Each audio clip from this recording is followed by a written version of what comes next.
Bonsoir Marine Le Pen. Bonsoir. Merci d'être sur le plateau de BFM TV. Jean-Marc Ayrault, aujourd'hui, dit « Tant que la gauche sera au pouvoir, on ne touchera pas aux 35 heures ». Il essaye de rattraper la gaffe qu'il a faite ce matin. Oui, enfin c'est tous les jours, quoi. C'est la danse de Saint-Guy. Vous voyez, ce gouvernement est atteint de la danse de Saint-Guy. Donc on n'arrive plus à suivre. Jean-Marc Ayrault passe sa vie à recadrer ses ministres. Il arrive même à se recadrer lui-même, quand même, ce qui est quand même assez fort. C'est très inquiétant parce que le pays va très mal et on voit bien quelle est la dérive. Je veux dire, la dérive, c'est de partir dans des sujets sociétaux dont le moins qu'on puisse dire, c'est qu'ils ne sont pas l'urgence par rapport aux préoccupations des Français. Là, le temps de travail, c'est pas un sujet sociétal, c'est un sujet de société, mais un sujet qui concerne les Français. Est-ce que c'est vraiment une gaffe ou est-ce que dans le fond, il dit il faut ouvrir le débat, après tout, c'est pas tabou. Non, mais le problème de savoir si c'est sur le fond. Le problème de savoir si c'est une gaffe ou pas, c'est lui qui le dit, puisqu'il revient immédiatement sur ses propos. Mais la question des 35 heures. Les 35 heures ont été une erreur majeure qui a entraîné une déstabilisation massive, d'abord du service public et deuxièmement de toute une série d'entreprises, l'immense majorité d'entre elles qui ont été obligées de s'adapter à ces 35 heures. Le problème, c'est que remettre les 39 heures comme ça brutalement va entraîner exactement la même désorganisation et la même catastrophe économique pour beaucoup d'entreprises qui n'arriveront pas, je veux dire, à supporter ce choc alors que nous sommes dans une situation économique très difficile. Parce que vous, dans votre programme, vous n'étiez pas contre, vous ne voulez pas les revoir, les 35 heures. Il y avait une solution beaucoup plus simple. C'était d'autoriser la négociation par branche ou la négociation par entreprise, sans qu'il y ait un retour imposé à tous dans des délais qui soient prescrits aux 39 heures. Et puis, il y a eu un autre débat. C'est le débat, que vont devenir ces 4 heures? Est-ce que ces 4 heures vont être payées? Ou est-ce que c'est 39 heures payées 35? Parce que si... Alors, ça ne m'étonnerait pas que les socialistes proposent 39 heures payées 35, parce qu'ils ont complètement oublié toute politique sociale. Et ils mènent, en ce sens, une politique qui va contre l'intérêt des salariés en permanence, contre l'intérêt des classes populaires et des classes moyennes. Mais vous voyez bien que si c'est 39 heures payées 39, évidemment, beaucoup d'entreprises ne pourront pas supporter cette charge supplémentaire. Donc, en situation où le corps économique est malade, il faut éviter ce genre de bouleversement. Voilà ce que je crois, voilà quelle est notre opinion. Et pourtant, nous sommes des adversaires, encore une fois, résolus de la disposition qui a consisté à passer de 39 à 35 heures de temps de travail. Et Jean-Marc Ayrault, aujourd'hui, vous disiez, il n'arrive pas à se recadrer lui-même, il est recadré. Il n'a plus du tout d'autorité pour vous. Au contraire, il est un peu victime peut-être de l'indécision du président, de ses troupes. Comment vous analysez, vous, de l'extérieur, sa situation? Probablement. Parce que c'est un honnête homme, beaucoup le reconnaissent, il bénéficie d'une certaine sympathie personnelle des Français. Oui, d'accord, mais ça suffit pas. Vous voyez, ça suffit pas. On peut être très très gentil quand on fait de la politique et qu'on est Premier ministre, mais être gentil, ça suffit pas. Il faut être compétent. Il faut être volontaire, il faut savoir où l'on va, parce que on n'y va pas tout seul, on y emmène le pays. Et c'est bien ce que l'on reproche à Monsieur Ayrault, mais également, évidemment, à Monsieur Hollande. Bon. Je crois qu'ils ne savent pas où ils vont parce qu'en réalité, ils se sont soumis à l'idéologie qui est celle du libre-échange, qui est celle de la soumission aux diktats de l'Union européenne. Par conséquent, il ne leur reste comme seule possibilité que d'essayer de créer des débats plus ou moins réussis, il faut bien le dire, sur des sujets tels que le mariage homosexuel, tels que le droit de vote des étrangers, tels que la dépénalisation du cannabis. On va en parler juste pour finir sur la compétitivité, parce que on a envie d'entendre vos idées là-dessus. Est-ce que vous pensez que c'est un vrai problème? Est-ce que vous croyez... Est-ce que vous êtes, par exemple, curieuse? Vous attendez le fameux rappeur gallois? Non, moi ce que j'attends, c'est la décision du gouvernement et je m'attends au pire. Parce que la réalité, c'est que l'UMP avait proposé exactement la même chose, mais en passant par la TVA antisociale. Le PS propose exactement le même processus. Pas un choc, mais un pacte. Mais par l'intermédiaire de la CSG antisociale. Ça veut donc dire que à chaque fois, il s'agit de faire baisser la charge le coût du travail pour le transférer soit sur les consommateurs, soit sur les contribuables. Ils n'en peuvent plus. Le problème de la compétitivité, il se résume à 2 problèmes principaux. Nous devons protéger nos entreprises de la concurrence internationale déloyale. Il faut donc abandonner l'utopie du libre-échange qui a tué notre économie et notre industrie, premièrement. Deuxièmement, l'euro. L'euro, aujourd'hui, je vous arrête parce que trop cher. Les Allemands, ils sont compétitifs, ils ont les mêmes conditions. Non, madame, non, pas du tout.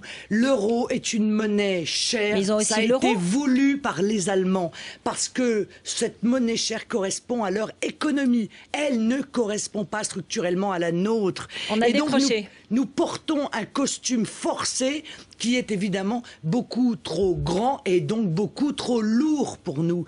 Si l'euro était à 0,80, on aurait encore des problèmes, mais on en aurait moins. Mais il est à 1,30 et parfois même jusqu'à 1,40 $.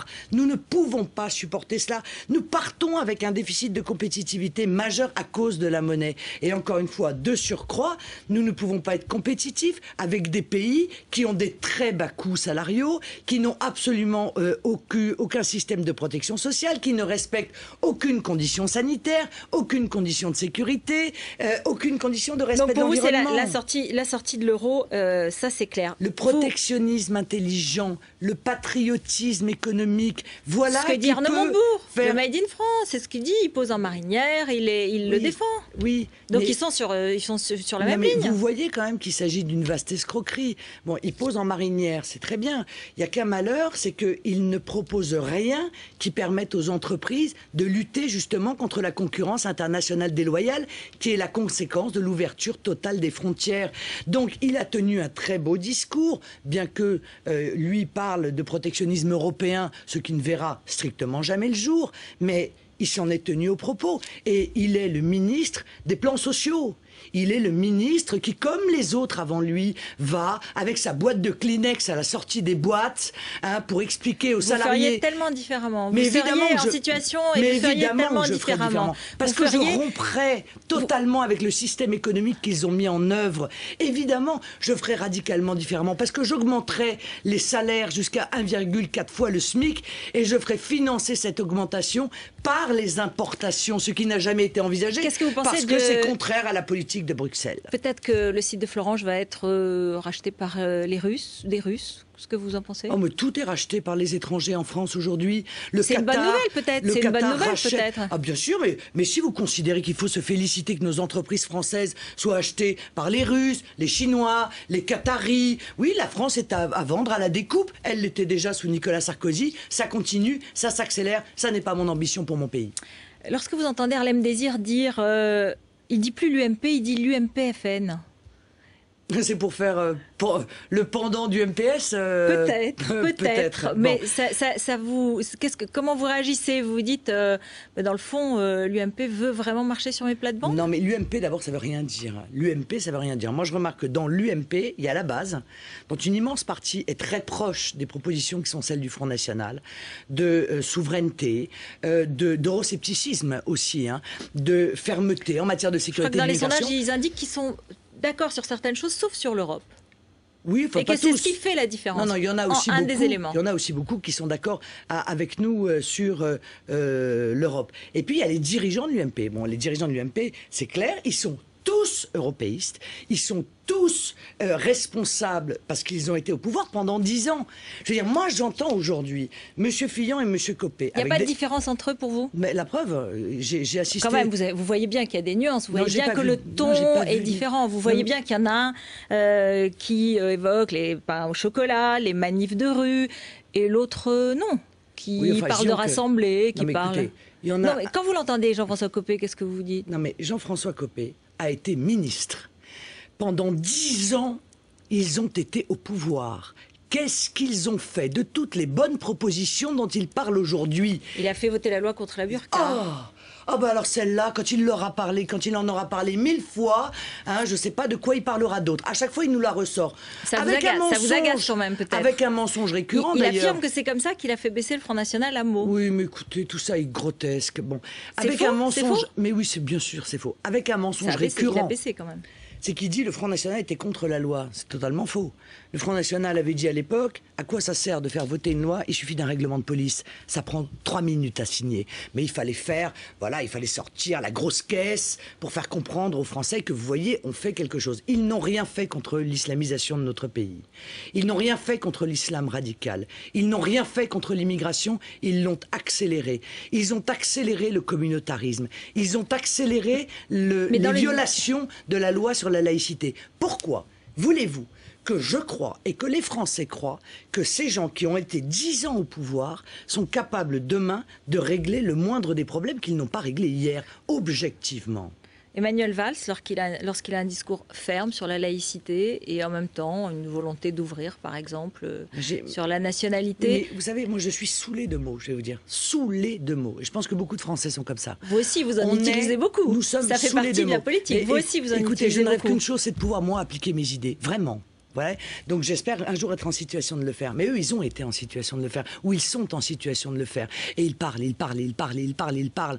Il n'en demeure pas moins que ce que j'ai vu, c'est que M. Valls a ouvert un certain nombre de métiers aux Roms, alors que nous avons nos compatriotes qui sont de plus en plus au chômage. Je remarque que le seul budget qui a été sanctuarisé, c'est-à-dire qui n'a pas baissé au ministère de l'Intérieur, c'est le budget de l'immigration et de l'intégration. Je remarque qu'il ouvre les conditions, il veut faciliter les conditions d'accès à la nationalité française, c'est-à-dire que la réalité, c'est que ces actes, comme d'habitude d'ailleurs, vont être l'exact inverse des propos qu'il peut tenir lorsqu'il est sur les différents plateaux de télévision. Est-ce que vous trouvez que vos députés, il y en a deux, Marion Maréchal Le Pen, Gilbert Collard, sont assez présents à l'Assemblée nationale?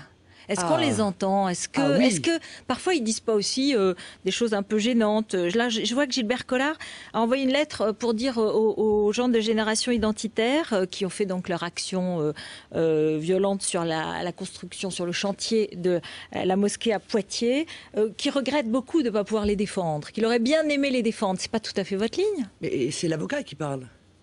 Vous êtes en train de me parler du député. Bon, d'ailleurs, l'avocat il a l'air de dire qu'il est d'accord avec eux quand même. L'avocat ne peut pas être avocat en l'occurrence, puisque justement il est député. Donc, il a l'air de dire qu'il serait d'accord avec eux, qu'il aurait été d'accord avec eux. Mais encore une fois, moi j'ai dit très clairement, j'étais contre la forme, mais je comprends le fond. Je comprends leurs préoccupations et je pense que ces préoccupations sont partagées par beaucoup de Français.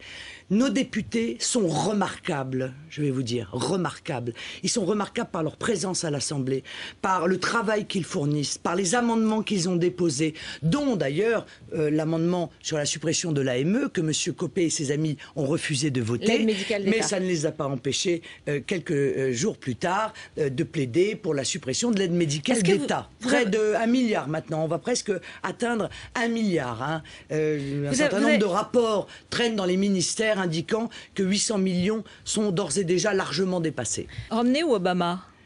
Mais ni l'un ni l'autre. Pour une raison simple, c'est que sur les sujets qui touchent à la France, c'est-à-dire sur la politique qu'ils mènent et qui pourrait avoir une conséquence sur la France, eh bien, il n'y a aucune différence entre l'un et l'autre. Voilà. C'est essentiellement leur positionnement par rapport à la régulation de la finance internationale et de ses dérives. Ni l'un ni l'autre ne veulent réguler cette finance. Et deuxièmement, c'est leur politique internationale qui est une politique de gribouille et qui a comme conséquence de renforcer les djihadistes, les fondamentalistes musulmans. Même Mitt Romney, enfin, dans son discours. Oui, mais partout où ils sont allés, ils sont très guerriers, mais à chaque fois qu'ils font une guerre, la suite de la guerre est pire que l'avant-guerre. Alors, je n'ai pas tellement confiance ni dans l'un ni dans l'autre. C'est pour ça que Jean-Marie Le Pen défend Bachar el-Assad et dit qu'il faut le défendre parce que c'est un réflexe de bon sens, de justice de le défendre. À 20 minutes début octobre. Jean-Marie Le Pen, je crois, est assez outré de voir que l'information qui est donnée au peuple français sur ce qui se passe en Syrie est très éloignée de la réalité. Vous le savez, mais la défense de Bachar el-Assad, c'est autre chose que de dire qu'il y a des islamistes éventuellement dans l'opposition. Il fait ce qu'il veut. Bon, vous pouvez d'ailleurs l'inviter. Il m'a dit, ça faisait longtemps qu'il n'avait pas été invité chez vous, ça lui manque beaucoup. Bon, moi, ce que je dis, c'est qu'il y a une guerre civile en Syrie. Attendez, mais vous êtes d'accord avec lui? Parce que là, je comprends très bien. Vous allez nous dire qu'il y a des islamistes radicaux si vous contre... me coupez la parole avant que j'ai pu répondre, vous ne saurez pas ce que j'en pense. Bon. C'est dommage. Donc, il y a une guerre civile où 2 groupes s'entretuent, dont un qui tue les autres avec nos armes. les armes qu'on leur a livrées. Voilà, je pense qu'en politique internationale, il faut prendre de la hauteur, qu'il faut essayer d'analyser les choses. Ce que je sais, c'est que les massacres de civils ne sont pas exclusivement le fait du régime de Bachar el-Assad, contrairement à ce qui nous a été dit, notamment par les médias français. Mais il y a des guerres psychologiques, il y a des guerres médiatiques. Et ce dont je suis persuadé, c'est que ceux qui participent des rebelles, que l'ensemble de la classe politico-médiatique trouve extraordinairement gentils, sont exactement les mêmes que ceux qui, en Libye, ont, avec notre effort de guerre, gagné et imposé immédiatement la charia.